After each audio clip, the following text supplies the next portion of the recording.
Bueno, el siguiente panel tiene que ver con la gobernanza. Esta es una mesa de diálogo, un panel que tiene que ver con la gobernanza del sistema educativo, tiempo de coincidencias.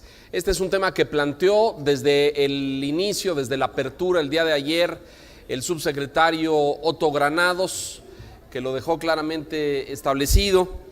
Y vamos a tener ahora un panel que discuta a fondo las variables de la gobernanza. Voy a pedir que nos acompañe acá arriba en el escenario, por favor, a la maestra Agustina Blanco. Ella es directora de la Red de Escuelas de Aprendizaje de la Dirección General de Cultura y Educación Bonaerense, allá en Argentina. Bienvenida, maestra, muchas gracias por estar con nosotros.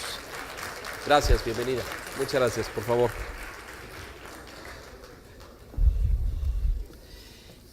E invito también a que nos acompañe acá arriba a el doctor Eduardo Bakov Escudero, que hoy es consejero presidente del Instituto Nacional de Evaluación de la Educación, el doctor Bakov, que preside el instituto. Bienvenido, doctor, muchas gracias. Gracias.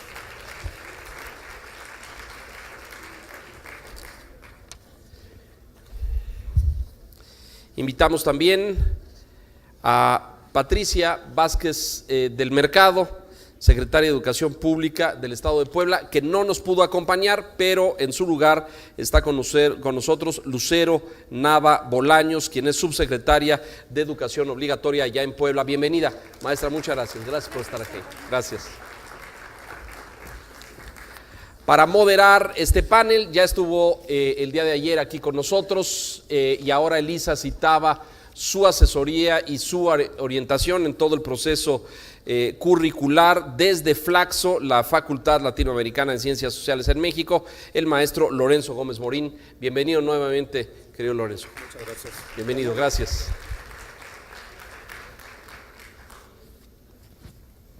Muy buenas tardes tengan todos ustedes.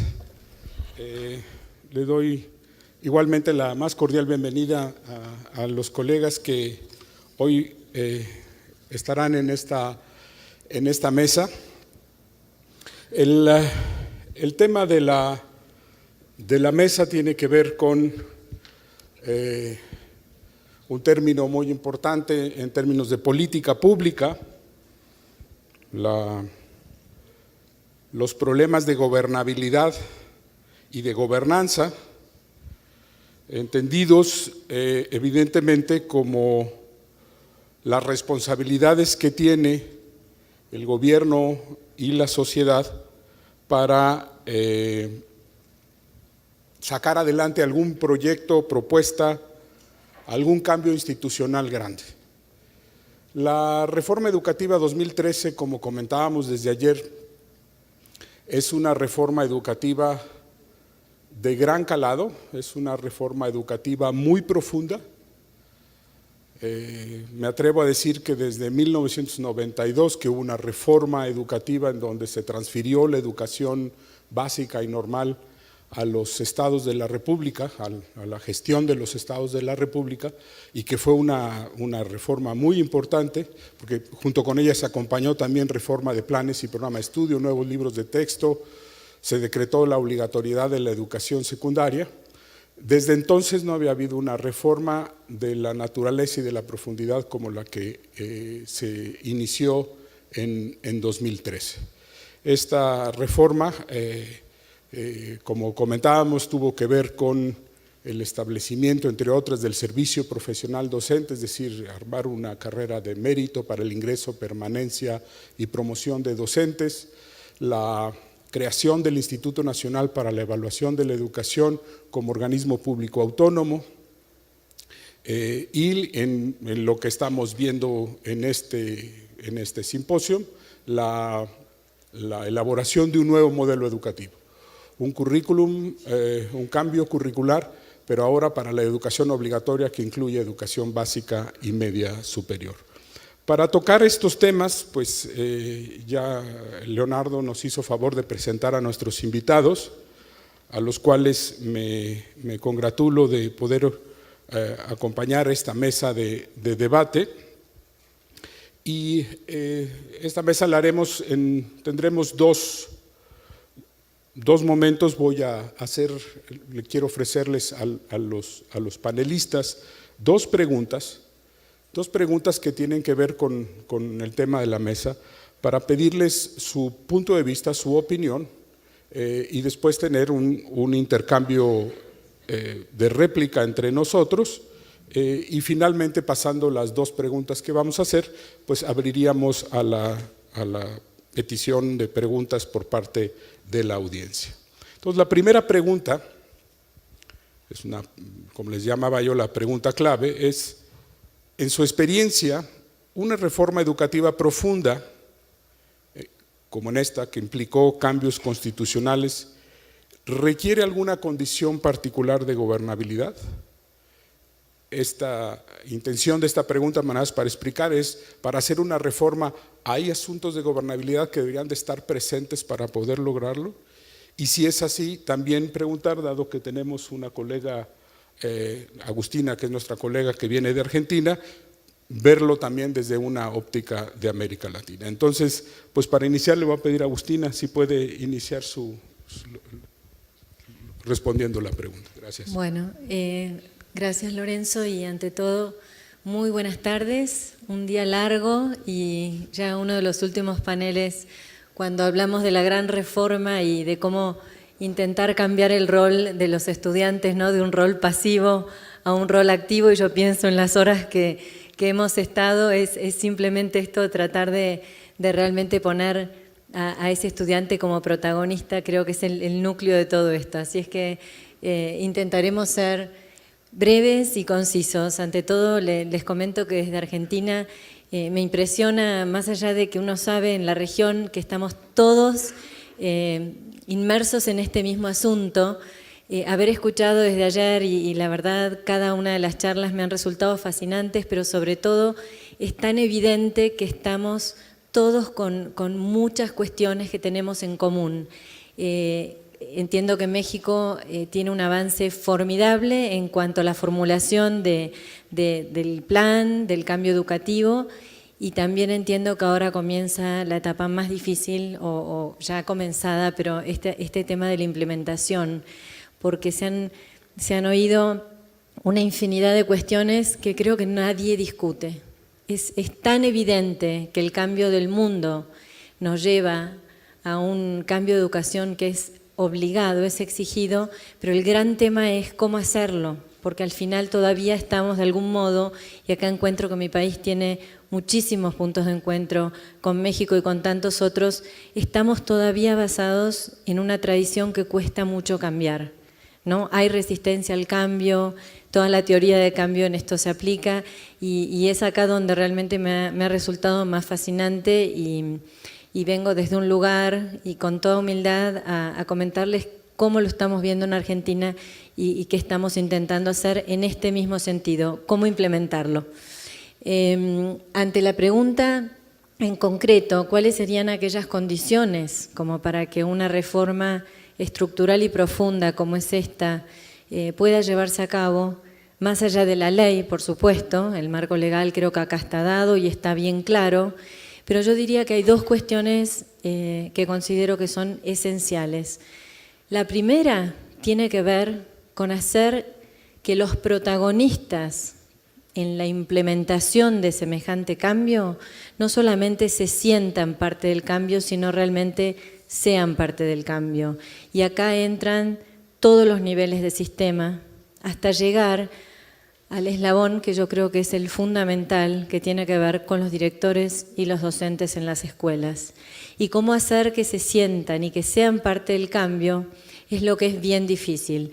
Acá hay algunas de las cuestiones que se han tratado con mucha claridad y me parece que son esenciales, que tiene que ver con justamente una formación de alta calidad en no solamente gestión, sino además liderazgo educativo para los directores, pero particularmente que también se ha hecho foco, y creo que sería una cuestión esencial en la cual poner fuerte énfasis en términos de implementación, que tiene que ver con la formación docente desde el lado del liderazgo distribuido. Como en las escuelas nuestras, que bien sabemos que todo lo que se dice, como comenté, creo que es incuestionable, pero al momento de ponerlo en práctica es bien difícil. Hoy nomás en el almuerzo comentábamos con colegas, con una directora y una docente, que decíamos al final del día cuántas veces nos pasa que cada maestro, cada profesor cierra la puerta y hasta acá ahora empieza lo mío, que es mi mundo dentro de mi pequeña isla, que es mi aula. Cómo cambiar eso, cómo cortar y de algún modo romper con ese molde es lo que es bien difícil. Y todo lo que tiene que ver con el concepto y la implementación de verdaderas comunidades profesionales de aprendizaje, a veces tiene que ver con respetar los procesos. A veces son equipos de liderazgo dentro de las escuelas que más allá de la norma y más allá de los cambios que en el caso de la reforma, de este cambio educativo, se pueden plantear, pero a veces es respetar el proceso, pero desde la dirección enfatizar, permitir y habilitar que esos liderazgos naturales emerjan.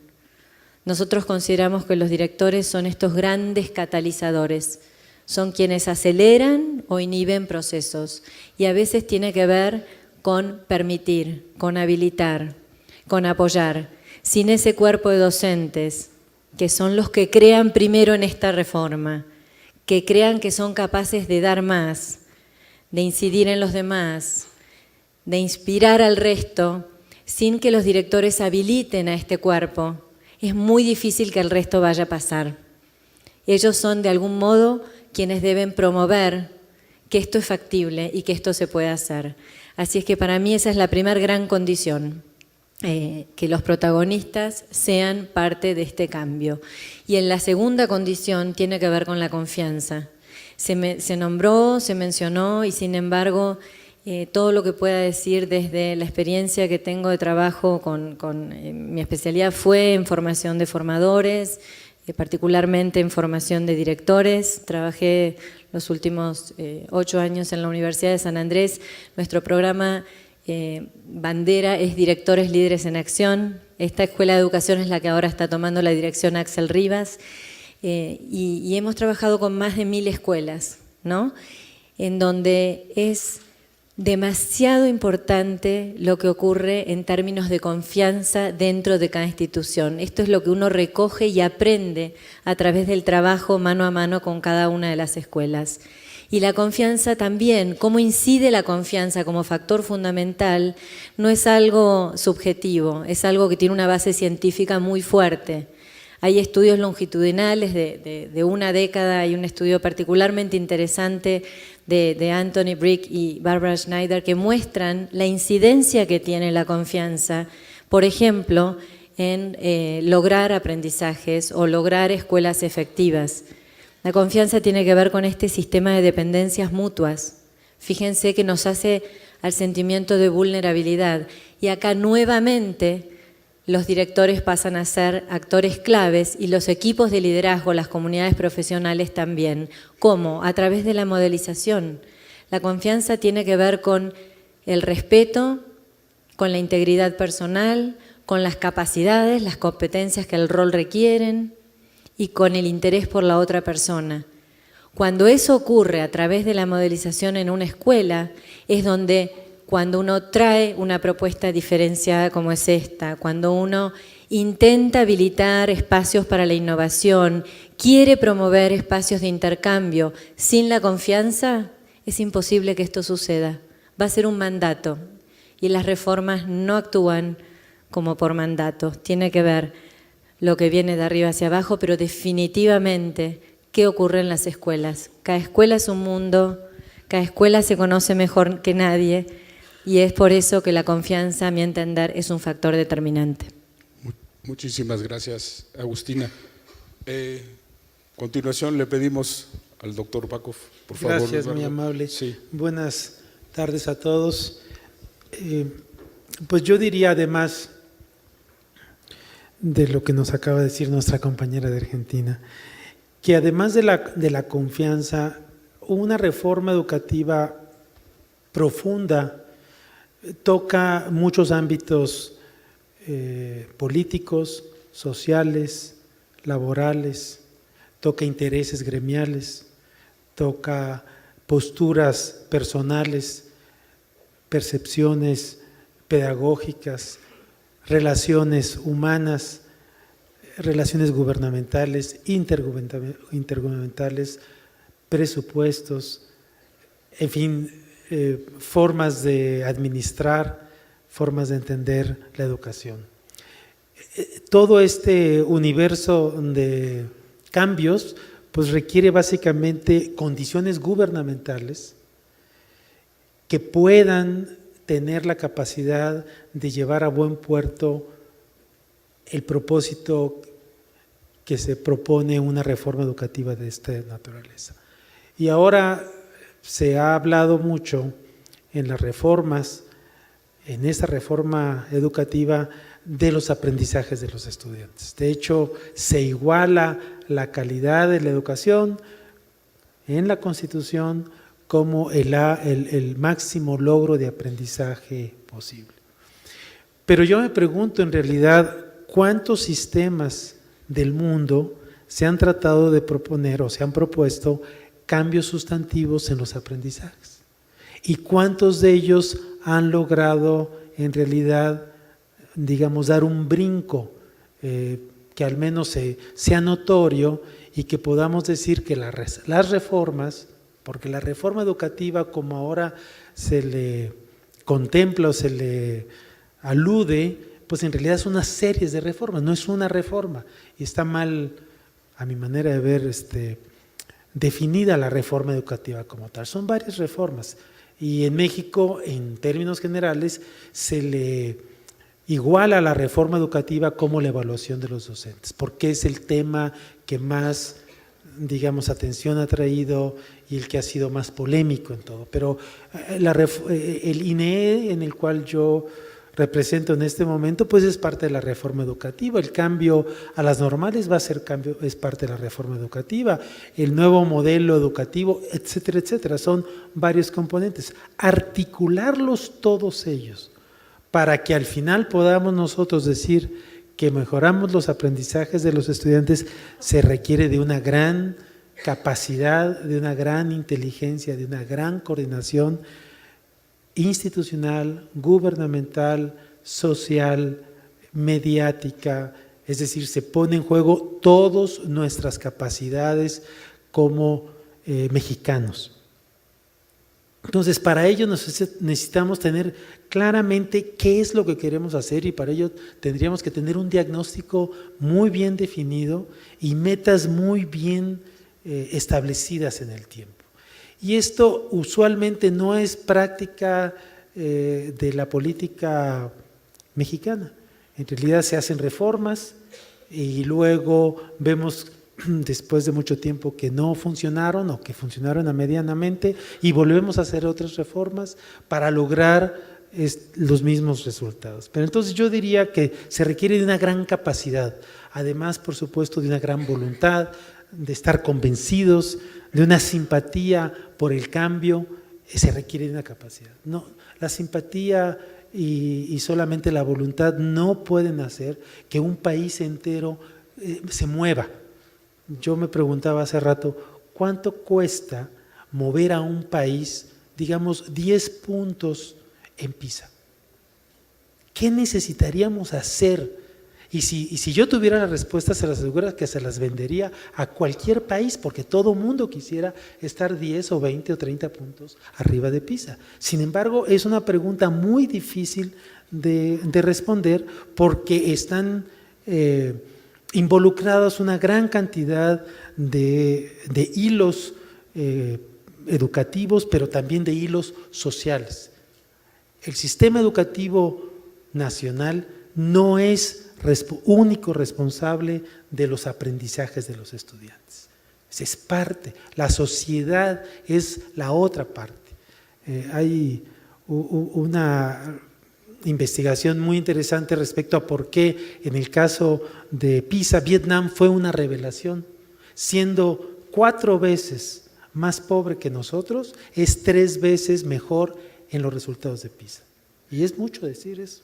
Dice, ¿cómo le hizo un país chiquito saliendo de una guerra tan tremenda como fue? Pero entonces yo diría que se requiere de una gran capacidad, no solamente de una simpatía y de una sola voluntad, se requiere de una gran capacidad para definir, para articular todas las, todos los proyectos políticos o todas las políticas para poder llegar a ello. También se requiere de otra cosa y se requiere de legitimidad. La legalidad nos las dan las leyes y la reforma educativa, la evaluación de los docentes que está tan, documentada en términos de que muchos docentes no la desean, no la quieren, no están de acuerdo con ella, es en cierta medida porque no hay legitimidad en ese sector, porque no la sienten suya, porque no la sienten útil. Entonces, además de ser legal, tiene que ser legítima. Y la legitimidad social solamente la puede, en este caso, manifestar quienes son sujetos, principales sujetos de las reformas educativas. ¿Cómo hacerle en este sentido? Pues se requiere de un gran convencimiento, se requiere de que la gente sienta, que esté convencida y que tenga la voluntad y que en conjunto, como sociedad, nosotros podamos movernos, pero en especial siendo los profesores un componente fundamental en el sistema educativo, pues hay que convencer a los docentes, hay que convencerlos de cuáles son las mejores maneras de tener una mejor sociedad a través de una mejor educación, donde ellos y sus hijos salgan beneficiados. También se requiere identificar y atender los focos rojos que podrían interferir en la implementación de una reforma. O sea, la reforma no puede aventarse al mar a ver a dónde llega. Tendríamos que saber dónde están las islas, saber dónde están los remolinos, saber dónde nos podemos atorar, identificar esos para poderlos atender y anticipar lo mejor posible. Por supuesto, en el caso de la educación, el sindicato es un foco rojo. Y lo tengo que decir, pero también, como el sindicato es un foco rojo, son las burocracias federal y estatales que interrumpen porque se le han de alguna u otra manera, tocado los beneficios que en todos estos años han tenido. Y finalmente, pues se tiene, como ya se decía, tener el convencimiento firme nacional de que esta es la mejor manera de lograr los objetivos que nos propusimos. Gracias. Muchas gracias, maestro Bakov. Subsecretaria, por favor, obviamente su participación de la visión internacional a la visión nacional de un organismo autónomo, usted está en la trinchera de batalla, ¿no? Entonces, por favor, si nos hace favor de ofrecernos su punto de vista. Pues muchísimas gracias. La verdad es que es sí la óptica a nivel de un Estado, de la gobernabilidad y de los procesos hacia la gobernanza. Es una batalla que se libra día a día, no es algo como mágico que suceda porque hay un decreto o hay algo que se publica en el diario oficial y entonces empieza a marchar. Yo quisiera tomar como una analogía en términos de esta idea de gobernabilidad. Evidentemente se requiere una dosis de gobernabilidad para poder alcanzar una reforma y un planteamiento que nos lleve a transformar la educación. ¿Qué hemos hecho? Pues primero que nada tenemos que convocar a los actores. Yo estoy totalmente de acuerdo en la posición de arranque de nuestra compañera de Argentina, pero no nada más a los actores de la escuela, que sí son muy importantes, hay que convocar a todos los actores de la sociedad en un Estado. Esto es los docentes, los padres de familia, los directores como líderes de este proceso de transformación de nuestras escuelas, los supervisores, los jefes de sector, toda la estructura intermedia de la estructura educativa. también a la parte técnica, administrativa, o sea, sí está este componente desde las secretarías de educación de los estados, pero evidentemente también están las estructuras sindicales, esto es algo real, con todas sus expresiones y con todas sus facetas de grupos, ¿no? Por otra parte están los padres de familia, que son actores fundamentales, y los consejos escolares de participación social. Están también la academia, con todas sus aportaciones, las organizaciones de la sociedad civil, los empresarios, o sea, finalmente un esquema donde todos los actores tengan parte en el juego. Esto es, ahí está el balón, esto es un juego que hay que jugar y hay que jugar todos juntos. Y de entrada, bueno, pues sí tenemos que entender las dimensiones de poder y de fuerzas que hay en todos estos actores sociales si queremos empujar realmente y consolidar una reforma de gran magnitud como la que estamos pretendiendo alcanzar. A nivel del Estado, pues evidentemente se juegan muchos intereses, muchos discursos, pero yo creo que lo que ha hecho Puebla en lo concreto es encontrar una unidad de propósito.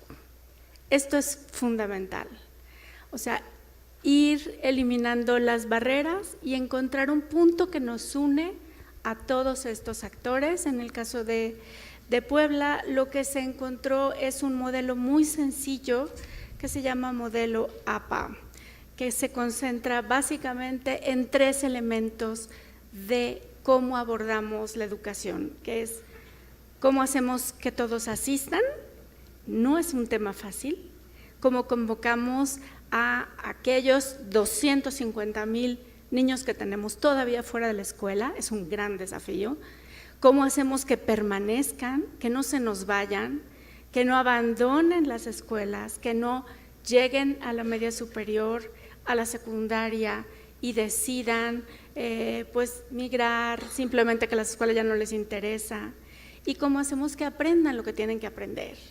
Una vez reduciendo a 3 elementos básicos nuestro propósito, podemos sentarnos ahora sí a conversar, porque todos queremos que nuestros hijos vayan a la escuela, permanezcan y aprendan. Los docentes quieren realmente esto, los directores quieren que así sea su escuela. Y una vez que logramos también que el sindicato, la estructura educativa, los empresarios, etcétera, todos los actores tengan comprensión de cuál es el propósito, pues entonces podemos empezar a tener cada quien su participación en esta gran apuesta para reducir el rezago educativo y acercarnos hacia esta gran reforma. Otro punto importante en esta apuesta de un modelo más de gobernanza, más participativo, mucho más, donde todos tienen algo que decir, yo creo que es la parte de la innovación. Cuando solo buscamos la gobernabilidad del sistema, no necesariamente creamos los espacios para que se produzca la innovación. Y la innovación puede venir de veras de las comunidades que están interesadas, de una buena idea de los padres de familia, de aquellos profesores que están innovando en una escuela multigrado y que están haciendo una cooperativa para que los chicos puedan adquirir habilidades y competencias para la empleabilidad. O sea, la innovación puede venir de cualquier parte. Si solo me concentro en mantener la gobernabilidad, tengo poco espacio para abrir la puerta a otros actores que me pueden decir cosas y poner sobre la mesa elementos que me permitan innovar el sistema.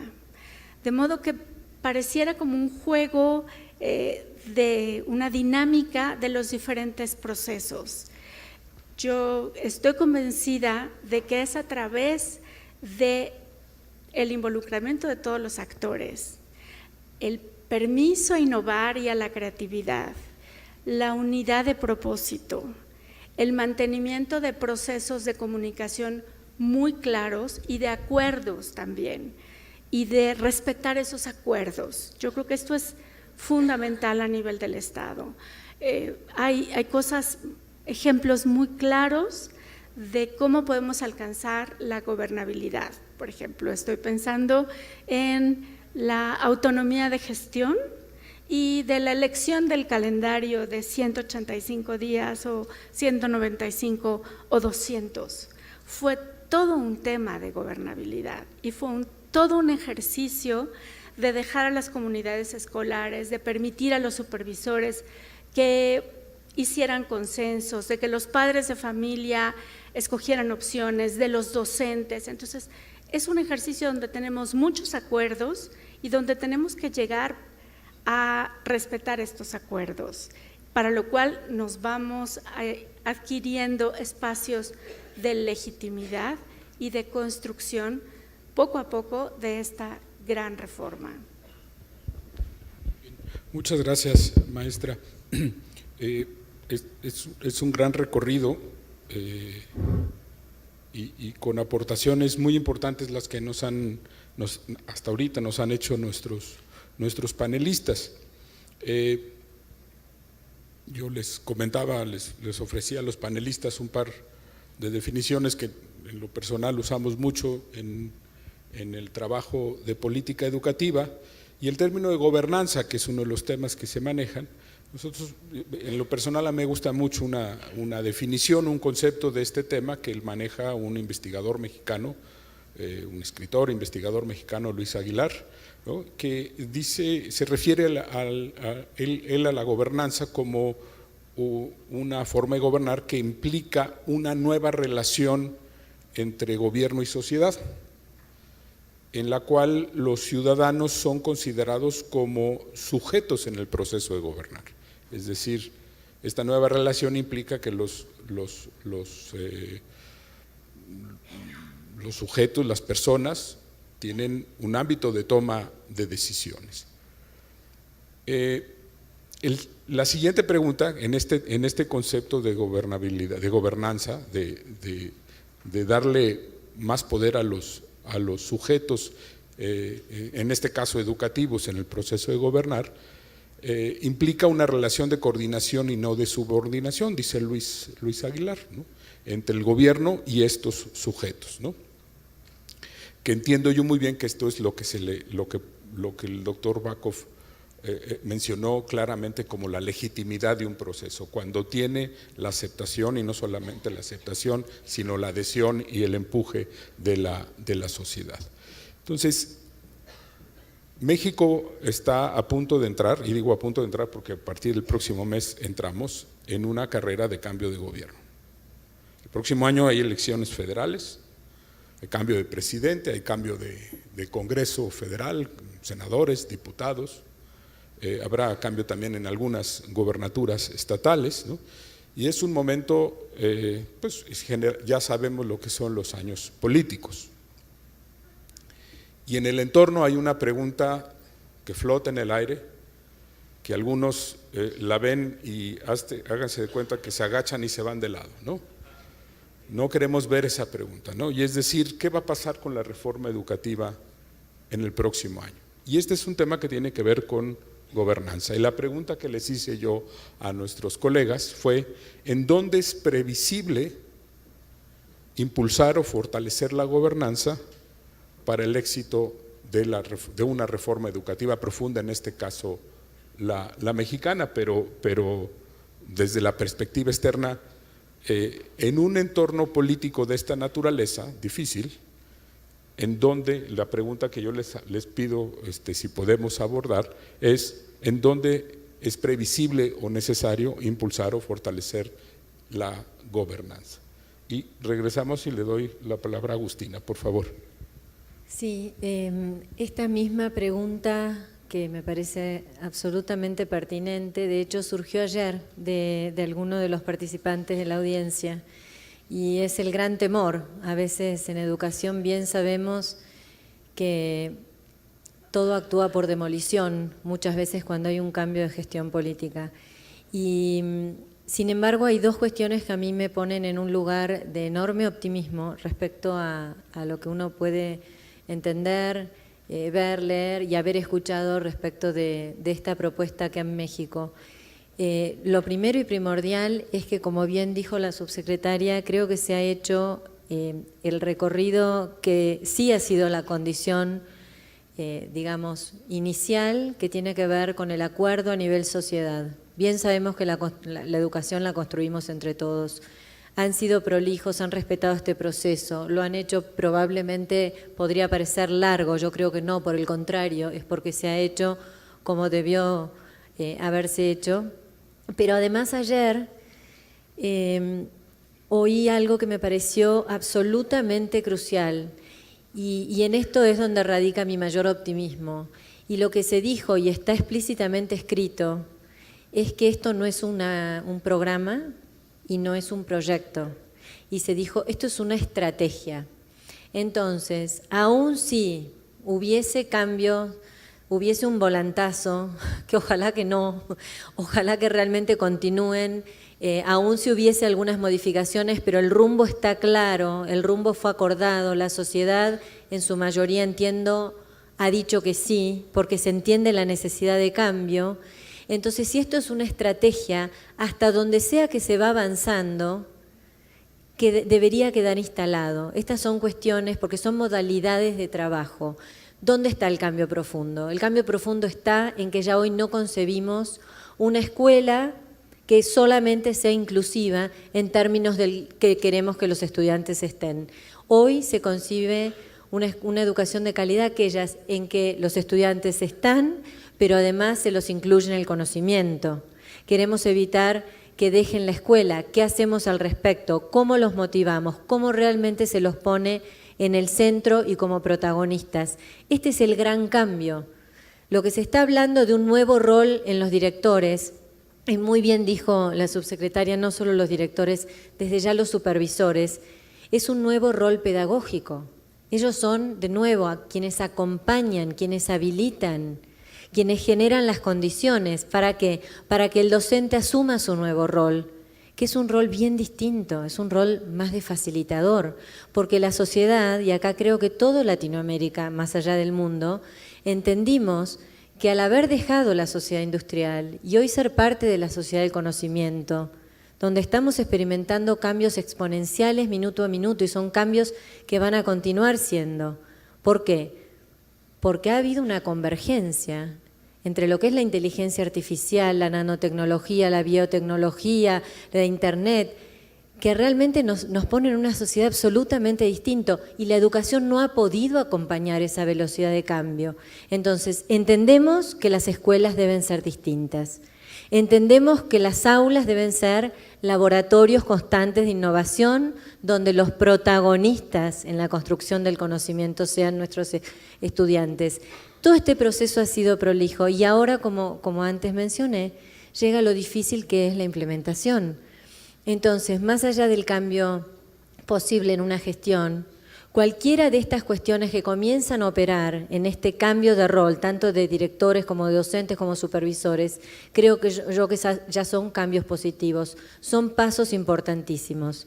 Ahora bien, el cómo es lo difícil, el cómo es donde estamos todos bastante frenados, yo creo, porque vuelvo a decir lo mismo, acá es donde encuentro que tenemos muchos factores comunes en términos de región. Tuve la suerte de visitar varios países, he tenido la suerte de visitar Colombia, de visitar Medellín, el año pasado en Guatemala, Chile, hablando con ministros, con directores, con todo. Estamos todos en esta misma cuestión que compartimos, ciertos cuellos de botella que son muy elevados. Por ejemplo, y acá lo han mencionado, ha habido una tensión muy fuerte en términos de qué tipo de formación ha recibido nuestros docentes y lo que hoy el currículo, ya desde hace tiempo, lo que los currículos piden. Piden que desarrollemos competencias, pero nos han formado sentados siendo absolutamente pasivos. Entonces, al momento de llevar eso al aula, es bien difícil. Este es un cambio que hoy esta reforma está considerando y está yendo de lleno, pero va a llevar tiempo a que eso realmente se convierta en buenas prácticas. Otro gran cuello de botella tiene que ver con la resistencia propia al cambio. Puede ser que lo entendamos, que estemos de acuerdo, que la sociedad lo haya de algún modo aprobado, pero al momento de ir al aula y poder llevar todo esto a la práctica, nuevamente nos encontramos con que estamos mucho más basados en esta cuestión de personas que somos más proclives al aislamiento. No es por no querer hacer un esfuerzo colaborativo, es porque no lo sabemos llevar a la práctica. Y acá quizás yo les voy a mencionar muy rápidamente 5 aspectos que al menos desde Argentina es nuestra, y ahora sí desde gobierno, Provincia de Buenos Aires toma el 40% de las escuelas de Argentina. Nosotros tenemos bajo nuestra jurisdicción 20.000 escuelas. Nos pone en una situación, imagínense, sumamente difícil por la dimensión, al igual que en México ni hablar. Y hay muchas experiencias que aún si no han llegado a estos niveles de escala de nuestro propio país, nos vienen mostrando buenas luces. Algunos de estos aspectos que consideramos absolutamente cruciales para que el cambio educativo pueda acelerarse. Por más que acá han dado alguna opinión respecto de que hay que respetar los tiempos y son largos, la verdad es que el mundo está cambiando demasiado rápido. Si hacemos nuestro cambio educativo lineal, me parece que no llegamos. Me parece que esto debiera de algún modo ser un cambio orgánico. Hay que ponerle más confianza a la escuela para que los cambios empiecen a operar, más allá de que tengamos docentes, una nueva generación de docentes formados con nuevas prácticas, sobre todo esto, prácticas, sepamos aprender a través de proyectos para después llevar los proyectos al aula. Mientras tanto, ¿qué hacemos? Mientras tanto, yo creo que hay que avanzar. Número 1, el trabajo de las escuelas en red. Esto hace a que la resistencia al cambio como condición de gobernabilidad no sea tan difícil. Aprendemos porque acordamos algo y después desde el gobierno nos lo dicen, hay que llevar esto al aula, pero es mucho más potente ver qué hacen las otras escuelas y aprender entre colegas. Esto está muy estudiado, esto también tiene mucha base científica, es la forma en que mejor aprendemos y es entre colegas. Cuando nos unimos entre escuelas como redes, pueden decirnos algo, pero cuando creemos que nos trabamos, quizás la escuela de al lado tiene la solución. Sí pudimos llevar adelante el nuevo diseño curricular. ¿Cómo lo hicimos? ¿Cómo fuimos enamorando a los otros docentes? Trabajo en red. Punto 2. Acá la reforma en México veo que lo está haciendo de manera contundente. Es la formación específica de los directores, no solamente en gestión, sino como líderes pedagógicos. Número 3, el armado de comunidades profesionales de aprendizaje. Por ahí pasa la formación. No es solamente mejor didáctica, por supuesto, todo lo que tiene que ver con la evaluación formativa, los métodos de indagación, todo lo que hoy de algún modo todos aprobamos, sino además, de algún modo, permitir que la colaboración realmente suceda. Creo nuevamente que esta reforma lo está teniendo en cuenta. Punto 4, creo, es la innovación. Y acá me detengo en 2 aspectos que considero que son fundamentales. El uso pedagógico de la tecnología, que como mencionaron antes, no es algo que entró de lleno en el currículo porque todavía entiendo que está en discusión.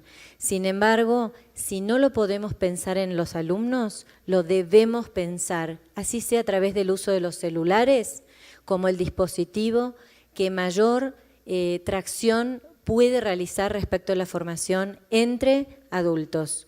Hay estudios recientes del BID que muestran que es una de las políticas educativas de más bajo costo y mayor impacto. Usemos, sean los celulares, la tableta, las computadoras, las plataformas, para que todo esto comience a operar. Mostrar buenas prácticas y también utilizar esto por el poco tiempo que tenemos. Es una herramienta formidable para que nosotros como adultos aprendamos a aprender. Y lo último, y con esto termino, es en términos de lo que es la innovación pedagógica. Porque ayer y hoy se han mencionado cantidad de cuestiones que apuntan a la innovación pedagógica, pero vuelvo a este gran cuello, ¿cómo llevarlo a la práctica? ¿Cómo confiar en que somos capaces de esto cuando estamos acostumbrados a hacer pequeñas islas? y en esto es donde nosotros, al menos desde nuestro gobierno, ahora estamos más parados, tiene que ver con el aprendizaje basado en proyectos. No como lo entendemos tradicionalmente, hago un proyecto. Como la frutilla del postre, ¿vieron? Aprendemos, pero terminan los chicos haciendo un proyecto. Ese no es el concepto general. El concepto general es aquello en donde los docentes de distintas disciplinas se interrelacionan, reflexionan juntos, piensan, planifican, se animan a realmente poner en juego ciertos contenidos del currículo de su disciplina en un proyecto que está totalmente basado en la indagación de los chicos. Tenemos experiencias muy, muy lindas que han terminado, estamos ahora documentando. Estas son el tipo de preguntas que nos hacen los chicos cuando llevamos todo lo que es el concepto de aprendizaje basado en proyectos, como debe entenderse a las escuelas. Los alumnos quedan descolocados. ¿Por qué quedan tan como congelados? Dicen, nunca nos preguntaron qué nos interesa. El aprendizaje basado en proyectos, basado en la indagación, tiene que ver con preguntas no googleables. Lo único que debe hacer esto es llevar a más preguntas. Y esto, que por supuesto hay muchísima literatura en el mundo, si se entra en las escuelas, de algún modo lo que nos acerca y nos acelera los procesos, y cierro, tiene que ver con que es una forma de que los profesores entiendan la verdadera aplicación de algo colaborativo. Y ahí puede hacer mucho más sentido todos los nuevos diseños curriculares. Muchas gracias, Agustín. Maestro Baco, por favor. Gracias. Bueno, empezaría diciendo que las prácticas de gestión gubernamental están cambiando hacia una administración más horizontal y más participativa.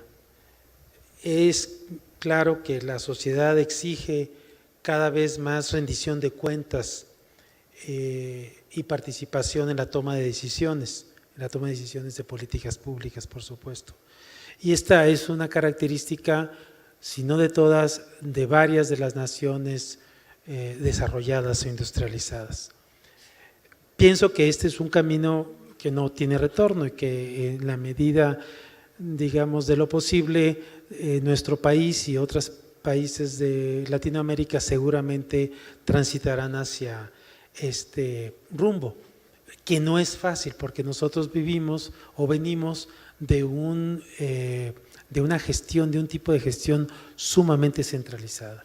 Entonces, de repente decir, ahora lo compartimos todos y de aquí en adelante somos responsables, pues es un camino que tenemos que andar y que tenemos que aprender cómo hacerlo. Tampoco va a pasar en automático ello. Se habla mucho en este sentido, por ejemplo, del liderazgo de los directores, pero de liderazgo con una orientación pedagógica y no en una orientación administrativa. Pero nuestro sistema es sumamente burocrático y administrativo. Entonces, ¿cómo le exigimos a un director que de repente cambie su chip, como dicen, para ahora de repente, como dice el mundo y como dice la academia, ser mucho más orientados al aprendizaje de los estudiantes? Cuento una anécdota muy rápida. En PISA hay unas preguntas para saber qué tan orientados los directores están hacia el aprendizaje de los estudiantes. Y le preguntan a los estudiantes si el director entra a su clase de repente para observarlos. En los países industrializados, los noruegos sobre todo, las escuelas o los estudiantes que tienen directivos que asisten y que se meten a los salones de clases son los que usualmente tienen mejor rendimiento en PISA. Y en México y en países latinoamericanos es completamente al revés.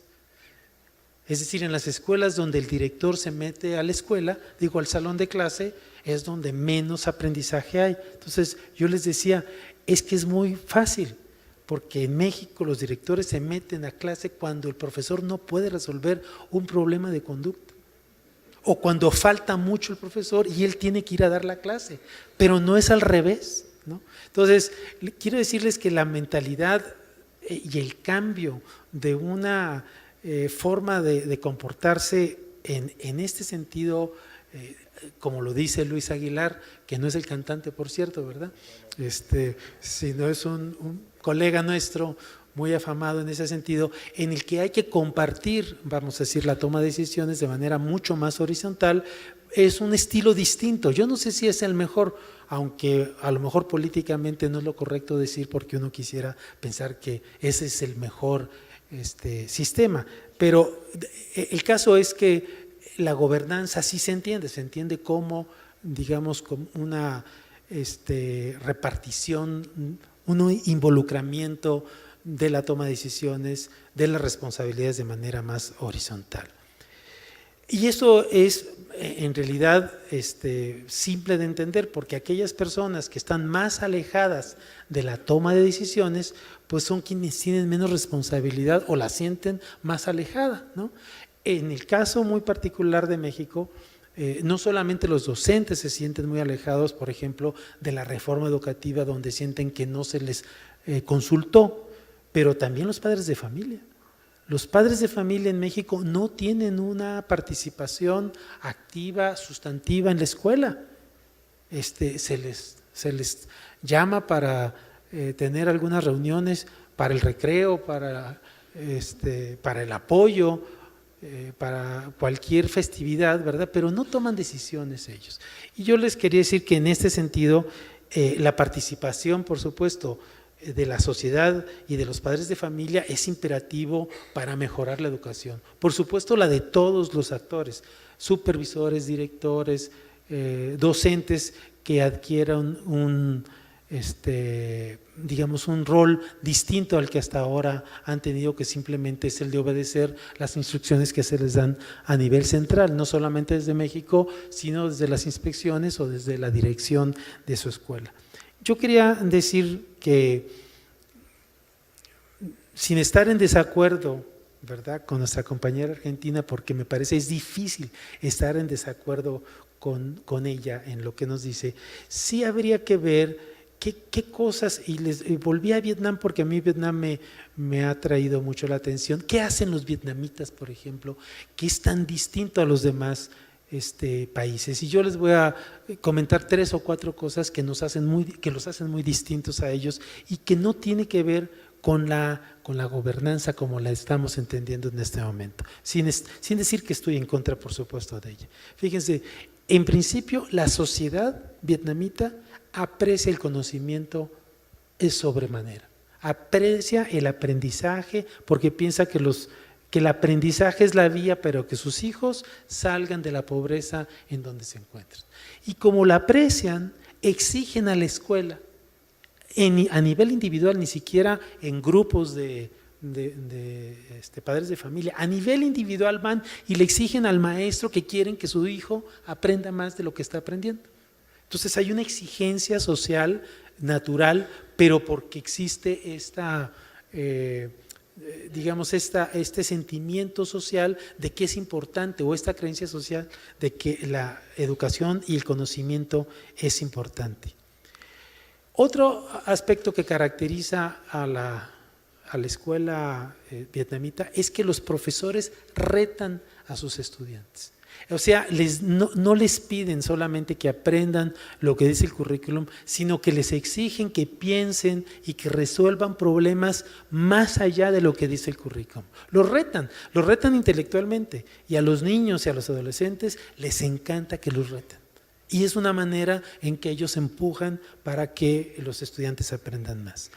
Otro aspecto que hace es que los estudiantes invierten, ojo, fíjense, invierten horas extras, cerca de 13 a 15 horas extras de su escuela a aprender matemáticas, porque piensan que las matemáticas es una asignatura importante para el futuro de sus profesiones. Entonces, digamos, la idea de que la sociedad empuja, de que el estudiante aprecia el conocimiento, que el profesor reta intelectualmente a los estudiantes, hace un contexto muy distinto y no tiene que ver con la gobernanza, tiene que ver con un estilo social distinto al nuestro. En términos generales, a nosotros no nos gusta demasiado ni que nos exijan, ni invertir demasiado tiempo, y tampoco está muy colocado en el imaginario, digamos, social, de que la educación es buenísima y que hay que, digamos, empujarla. Fíjense, y con esto voy a terminar porque sé que el tiempo está corto. Si ustedes hacen una entrevista o una encuesta nacional a los padres de familia de primaria y secundaria y bachillerato y les preguntan cómo está la educación en México, les van a decir que está muy bien. Y estamos de los últimos lugares en la OCDE, estamos más abajo que Chile y que Uruguay. Es decir, no hay una conciencia social. Entonces lo que les quiero decir es que no solamente basta la gobernanza en ese sentido, no quiero decirlo, no solamente basta, vamos a decir, la distribución de responsabilidades, también necesitamos que haya un cambio social de la percepción que se tiene sobre la educación en México. Gracias. Muchas gracias, maestro Bakov. Muy puntuales las observaciones también. Cerramos el proyecto de la plática de hoy con la aportación suya, Lourdes, por favor. Bueno, pues yo me trataría de centrar en cómo hacemos para que esta reforma se consolide. Es una reforma muy importante, es una apuesta en muchas dimensiones, y el trabajo de hacer un sistema basado en la gobernanza no es fácil. Yo pensaría que lo que hay que fortalecer son dos cosas que ya se han escrito mucho, pero que es difícil hacerlas en la práctica y hacerlas bien.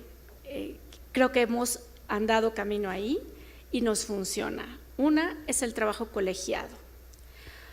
No nada más en un comité de papel, sino realmente tenemos muchos órganos colegiados a nuestra disposición.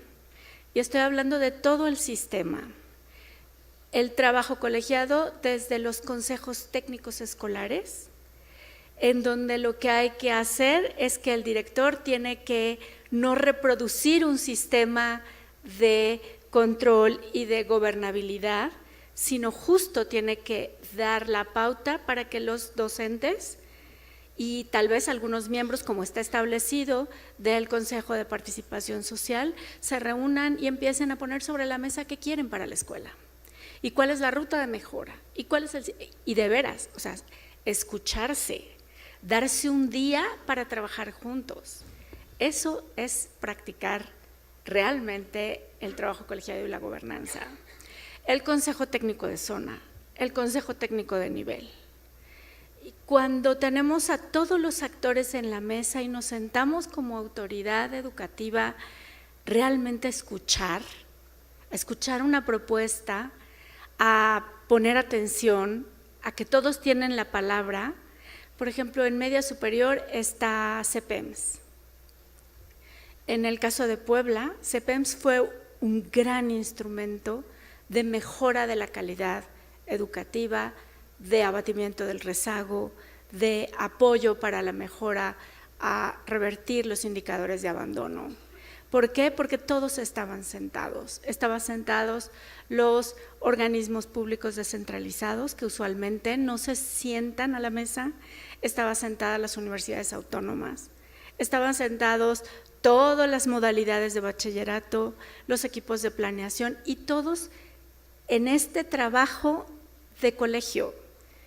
Todos los martes a la misma hora discutimos temas comunes, proponemos cosas, revisamos indicadores, planeamos estrategias, no para salir bien en Planea o para tener el mejor lugar de todo el país. Realmente era una preocupación genuina de cómo hacemos para que los jóvenes aprendan más, aprendan mejor y tengan mejores posibilidades. hay muchos instrumentos. Tenemos ahora una academia que se llama la Academia Poblana de Supervisores, en donde le metimos muchísimo trabajo de formación de formadores, les devolvimos su legitimidad y su liderazgo. Ellos son interlocutores directamente de la autoridad educativa, de la secretaria, en mi caso, yo presido, la secretaria también, todos los órganos colegiados. Es muchísimo trabajo. En términos prácticos, nos toma mitad de la semana, pero ahí estamos todo el tiempo. Son sesiones de cómo implementamos la autonomía curricular, qué ventajas tiene, qué desventajas, cómo le ponemos pies para que esto camine, y empezamos a subir desde abajo todas las preocupaciones de la escuela. El trabajo colegiado es una disciplina que ayuda a la práctica de la gobernanza, y el trabajo en redes. Eso también, yo creo que mientras no realmente fortalezcamos las redes de docentes, las redes de padres de familia, las redes de conocimiento, de comunidades. Por ejemplo, en los consejos técnicos hay 2 sesiones ahora que se llama trabajo entre escuelas. Ha sido realmente una maravilla el que 2 consejos técnicos compartan entre 2 escuelas. Esto sí funciona, y de ahí se van tejiendo redes de mejora, redes de acompañamiento entre pares, entre docentes, incluso entre alumnos. Entonces, si realmente queremos empezar a mirar un modelo de gobernanza donde podamos empujar la reforma, dejarla, consolidarla y crecerla, es a partir del trabajo colegiado, a partir de las redes, a partir de sentarnos y escuchar al otro. De otra manera, es prácticamente imposible construir juntos. Yo creo que estas son para nosotras, todo el sistema de Puebla ha sido el acento de cómo vamos perfeccionando y construyendo juntos el trabajo colegiado, las redes y en este sentido la gobernanza. Muchísimas gracias.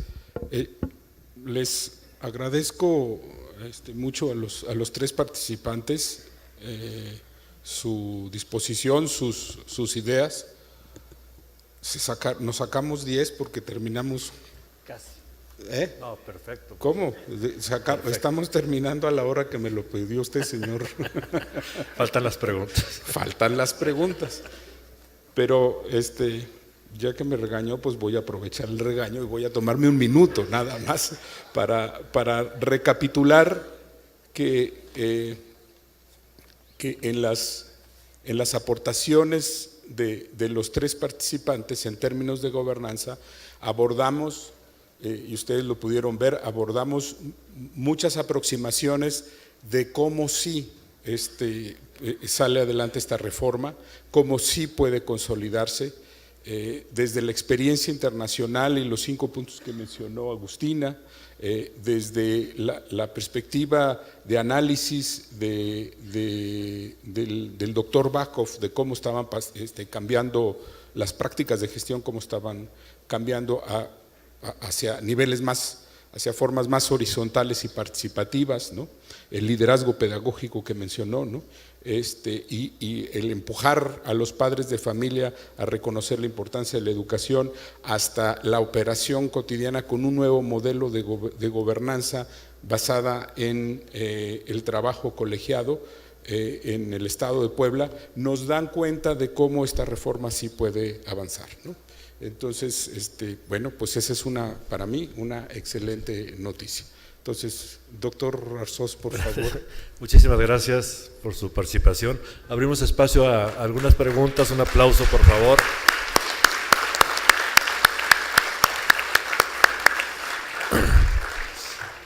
Tenemos micrófonos en todo. ¿Preguntas? Buenas noches, mi nombre es María Elena González Reyes y son 2 inquietudes las que me surgen. Una es dentro de los actores que se están incluyendo, pues ya se mencionaron docentes, padres de familia, directivos. pero actualmente son pocos los docentes que van participando en las escuelas, porque los docentes o las escuelas normalistas están en una reducción de determinada cantidad de estudiantes. Y eso está ocasionando que actualmente en nuestras escuelas estamos recibiendo de otros perfiles hasta donde la Secretaría de Educación Pública nos los marca o nos los indica. Esto está siendo un problema actual en las instituciones. Esa es una pregunta, ¿hacia dónde se está enfocando? Si estamos en una reforma, ¿qué se tendría que hacer con esta situación que estamos viviendo en las escuelas? La segunda es, se dice de la autonomía. Entiendo que es un proceso el cual se está iniciando, que vamos caminando, estamos conociéndolo, diría yo. Y en este punto aún se nos impone un calendario, no se nos preguntan los días que tenemos que trabajar. No sé si solo sea mi caso y los demás a todos sí se les pregunte y les digan los días que tienen que trabajar. A mí tuve una situación que sí les quiero compartir ahora con el sismo. Yo estoy en Apizaco, Tlaxcala. Hubo 5 días que no se trabajó por toda la situación y por la histeria en la que entraron los padres de familia. Y la pregunta fue, somos de escuela particular, y la pregunta de los padres de familia fue, ¿vamos ahora a no pagar los 5 días o ustedes vamos a completar? ¿Ustedes qué va a pasar? Vamos a reponer. La respuesta fue, papás, no se preocupen, vamos a reponer los días de trabajo. Estamos en contraturno en consejos técnicos y algunos días que se tomaron. En educación primaria no hubo problemas, se aceptaron porque tuvimos que mandar un acta a los supervisores para que la aceptaran. Pero en la escuela secundaria dijeron, no podemos nosotros aceptar su propuesta de los días de trabajo que van ustedes a hacer porque ¿qué va a decir el secretario de Educación? Nosotros tenemos la exigencia de padres de familia, no trabajamos solos. Y también, como han dicho ustedes, es importante escucharlos. Son situaciones reales que se presentan en nuestras instituciones y que es a veces difícil de afrontar. Fue difícil de afrontar ahora en el sismo porque se cayó, sabemos que todo el mundo nos enteramos que se cayó una escuela y las lupas se fueron a las escuelas. La exigencia fue muy difícil con los papás. La situación fue de agresividad, no sé si fue solamente conmigo o no le pasó a nadie más, pero fue difícil y nosotros en nuestro caso, cada quien se las arregla como puede, porque ¿de dónde recibimos apoyo? ¿De dónde recibimos ayuda? Son situaciones complejas que ciertamente nosotros son 5 días, 6 días los que sufrimos y que se les van a reponer a los papás las clases y que tuvimos reuniones con todo el personal para ver qué hacer nuestros protocolos, decimos porque en donde estamos no es zona sísmica, pero ahora sí nos afectó. Esas son las situaciones reales ya, donde estamos viviendo esto. Esas son mis 2 inquietudes, una en cuanto a los docentes con perfiles diferentes que están entrando a nuestras instituciones y que en realidad un docente tiene un perfil muy concreto, diferente a otros. Gracias. Muchas gracias. Yo le pediría a la subsecretaria, si no les importa, porque la subsecretaria, a final de cuentas, entre las responsabilidades gigantescas que tiene, es enfrentar esas situaciones en el estado de Puebla, donde efectivamente pues, resintió y está muy resentido todavía de eso, ¿no? Entonces, conciso, breve. Sí, por favor. Gracias. ¿Qué hicimos? Sí, en efecto, es una situación extraordinaria que requiere medidas extraordinarias. No es fácil, sin duda no es fácil y se requiere buena voluntad, disposición. Concretamente, en el caso de Puebla, lo que se hizo para este tema fue consensar con el sindicato. O sea, no es un tema sencillo. Entonces, se trabajó una propuesta con todos los directores, Nuestra propuesta va muy cercana en el sentido de trabajar consejos técnicos escolares a contraturno, en sábado o de manera seccionada. Esto se llevó a la mesa de todas las negociaciones para ganar 10 días, 7 días del consejo técnico, un día adicional en diciembre, 2 días al final del ciclo escolar, calendario de 185 o de 195. Adicionalmente, y yo creo que aquí esta es la parte de innovación que es muy importante, se diseñaron unidades didácticas que, aprovechando la contingencia del sismo desde preescolar hasta media superior, y esto lo hicieron los colegiados, desarrollaron cómo vamos a integrar contenidos de manera de aprovechar el tiempo. Estas están disponibles en internet, en la página, para todos los docentes de Puebla y de todo el país, si así lo quieren, ahí están. De manera que esto se les dio a conocer a los papás de no es que vamos a perder tiempo, vamos a consolidar y a identificar cuáles son los aprendizajes y vamos a englobar cosas, hacer ejercicios transdisciplinarios. Y la tercera, nos vamos a ir sobre cursos de verano, de manera que las escuelas que así lo requieren podemos recuperar aprendizajes, pero todo se consensó con los directores, los supervisores, la estructura y el sindicato. Y el sindicato dio a conocer a los supervisores cuáles fueron las medidas para recuperar el tiempo. ¿Alguna otra pregunta? Hola, buenas noches. Yo tengo 2 preguntas para el maestro Rakov. Una era sobre la primera pregunta que hicieron en el panel, que era sobre la articulación y… es que la apunté. La articulación y la legitimidad en el tema de la evaluación y cómo era un reto convencer a los involucrados, ¿no? Y ahí, pues mi pregunta era también relacionada a lo que mencionó de que esta reforma era una serie de reformas, ¿no? Que no nada más se llama una reforma, pero hubo muchas pequeñas. Si incluso se iba a volver a reformar el tema de la evaluación, pensando en el segundo comentario que hizo de la evaluación de la participación de los directores en el aula, ¿no? Ahorita se está evaluando a los docentes de una manera y no tienen mucha evaluación en el aula, por así decirlo, que es cuando pues están en acción, ¿no? Entonces quería hacer esa pregunta.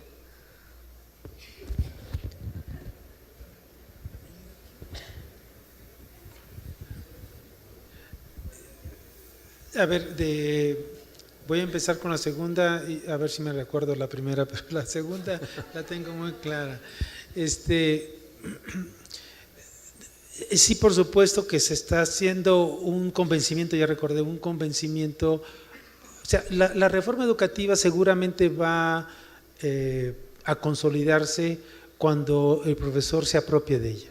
En la reforma en todos los sentidos, porque aún en la reforma curricular el profesor es digamos un activo, es una persona central en ello, ¿no? Y conforme él se vaya convenciendo de que es a favor de la educación, a favor de sus estudiantes e inclusive a favor de él y de su comunidad, en ese sentido la reforma se va a ir consolidando. En el caso de los docentes, digamos que pasaron por el ingreso y que ahora para tener una plaza concursan y se la ganan ellos, lo que les puedo asegurar es que ahorita deben de ser algo así como un poco más de 100,000 profesores en el país que han ahora entrado por esa vía, pues son los primeros beneficiados.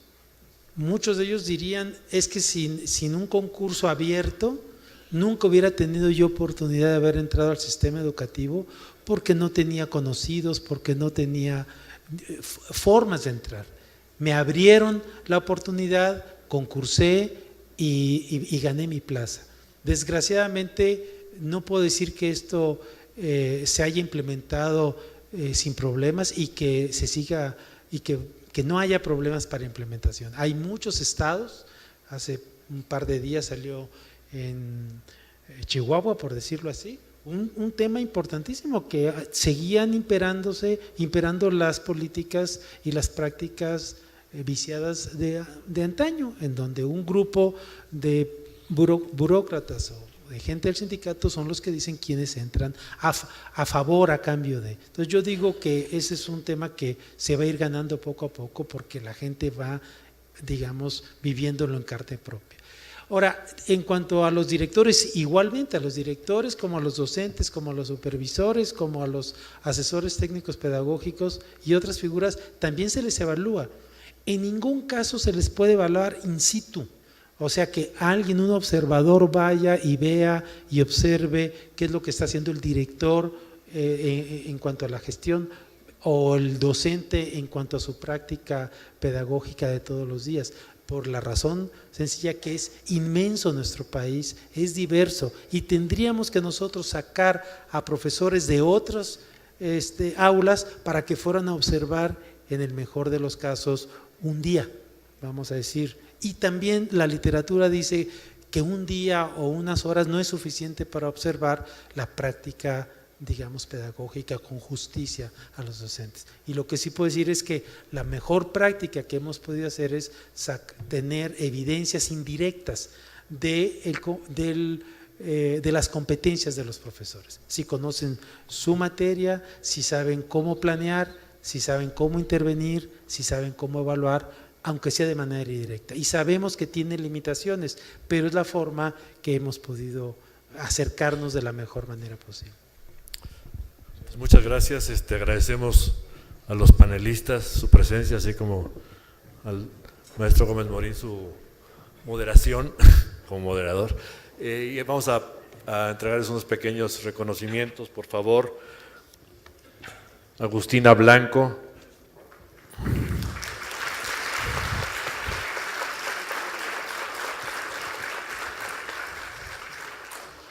A Lucero Nava, por favor.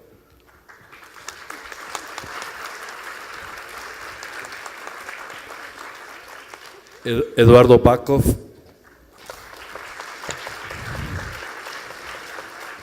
Y Lorenzo Gómez Morín, muchísimas gracias.